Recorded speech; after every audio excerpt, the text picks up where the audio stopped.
Also, I'm wondering, has COVID really killed your relationship?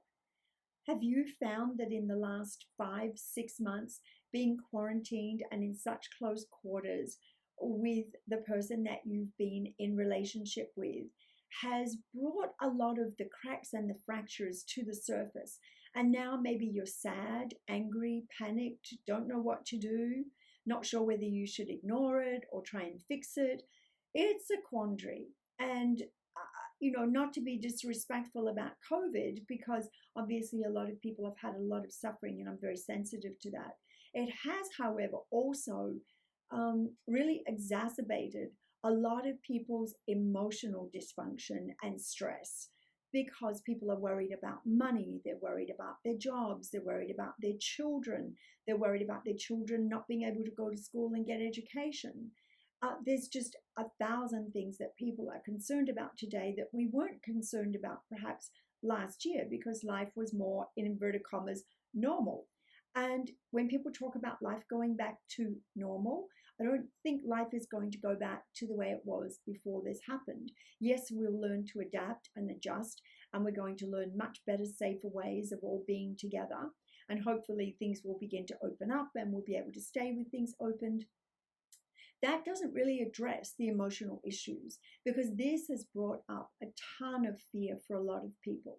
And when we're in fight or flight, that means that we're in a hypervigilant state and much more prone to anger, anxiety, getting triggered, things that didn't bother us before, now they really bother us. And if you're quarantined with a person and you're not getting along, that's really, really challenging.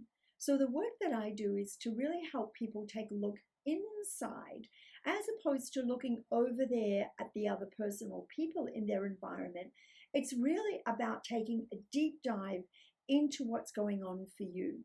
And a lot of our programming is so subconscious that we don't even really see it. It's a lot like the fish doesn't see the water that it swims in.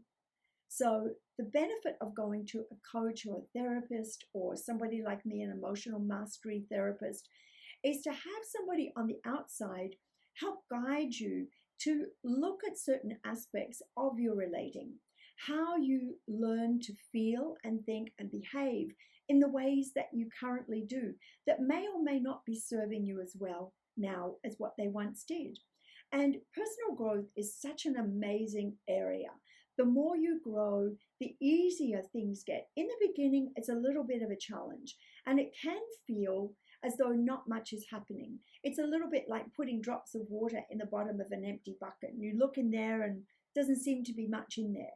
But if you continue on the path and you continue growing, you continue reading and studying and doing a little bit of personal work, you will find that you start to see and feel and experience the world in a very different way. And as a result of that, people in your environment will start to respond differently as well. So that's just a little teaching for today. I would love it if you have questions or comments, if you could make them in the little chat down below. And I'm going to make a point of reading them and doing my very best to answer as many as I can. Thank you so much for being with me on this journey. Take care. Bye.